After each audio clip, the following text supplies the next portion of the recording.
In this podcast episode, Andrew Gold shares his experiences with cancel culture surrounding his new book, The Psychology of Secrets, which explores themes of authoritarianism, suppression, and the nature of secrets. He discusses the current cultural climate, the challenges of navigating sensationalism in media, the moral policing of artists, and the importance of open dialogue on controversial topics, all while emphasizing the role of humor in society. Gold begins by sharing his experiences with being canceled in relation to his new book, The Psychology of Secrets. He was disinvited from various events and book festivals, primarily due to his outspoken views on gender, particularly his assertion that trans women are not women. He notes that while he has expressed concerns about aspects of Islam, it seems that opinions related to gender are more likely to lead to cancellation. Gold reflects on the current cultural climate, questioning whether society is moving beyond peak woke or if the environment remains hostile to dissenting views. He suggests that bookshops and festivals are among the last bastions of woke culture, where the pressure to conform to a narrow set of acceptable beliefs is particularly strong. Many of these institutions are struggling financially, which may lead them to prioritize popularity over artistic freedom. Gold discusses the challenges of navigating the digital landscape, particularly YouTube's algorithm, which often rewards sensational titles and thumbnails. He argues that while sensationalism can be part of engaging content, clickbait misleads viewers. He acknowledges that creators must balance the need for engaging content with the risk of misinterpretation, as titles and thumbnails can sometimes distort the actual discussion. Gold criticizes the hypocrisy of certain podcasters and media figures who condemn sensationalism while engaging in similar practices themselves. He highlights the double standards in the media landscape, where legacy media outlets often escape scrutiny for their sensationalist headlines, while independent creators face backlash for similar tactics. He argues that the rules governing acceptable discourse are often unwritten and enforced covertly, creating a culture of fear around expressing controversial opinions.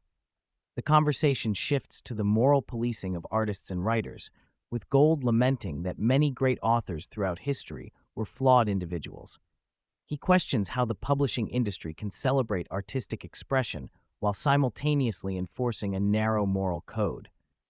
This authoritarian approach, he suggests, stifles creativity and prevents meaningful discourse. Gold delves into the psychological aspects of secret-keeping, explaining that humans have an inherent urge to reveal secrets, which may stem from evolutionary biology. He discusses the fever model, which posits that keeping secrets can create a sense of internal distress, akin to a physical illness.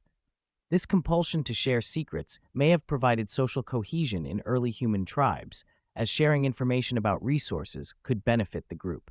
Gold discusses the concept of moral rules and who decides them, emphasizing that the definition of a cult can be subjective and often gatekept by those in the industry. He argues that cultish behavior is not limited to extreme groups, but is present in mainstream society, suggesting that everyone exhibits cult-like tendencies to some degree. For instance, he compares a book club to a cult, where members may feel pressure to conform to group opinions, fearing ostracism if they express dissenting views.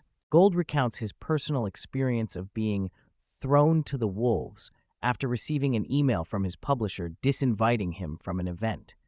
He describes the initial feelings of embarrassment and shame, akin to being cast out of a tribe. As time passed, his frustration grew, particularly when he received messages from higher-ups at his publishing house advising him not to speak out on social media. He draws parallels between his current experience and a previous struggle with diversity, equity, and inclusion issues in his career, where he felt marginalized due to his identity.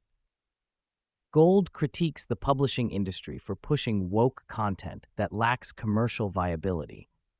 He shares an anecdote about an editor who expressed disappointment that a book on business advice for trans individuals was not selling, yet remained committed to publishing it out of ideological conviction. He highlights the absurdity of prioritizing virtue signaling over market demand, suggesting that this approach undermines the purpose of creative industries. Gold uses the term Hollywoke to describe Hollywood's fixation on progressive ideologies at the expense of storytelling and audience engagement. He believes that this ideological capture leads to a disconnect between creators and consumers, resulting in financial losses for companies like Disney. Initially hesitant to speak out about his experiences, Gold recognized the importance of addressing these issues, particularly as they relate to freedom of expression and the need for open dialogue. He emphasizes the dangers of conforming to groupthink, which can stifle honest discussions about complex issues. The podcast also touches on the complexities of addressing Islamist extremism in Western societies. Gold emphasizes that the issue is not inherently tied to Islam or Muslims as a whole, but rather to how the religion is practiced and the societal structures surrounding it.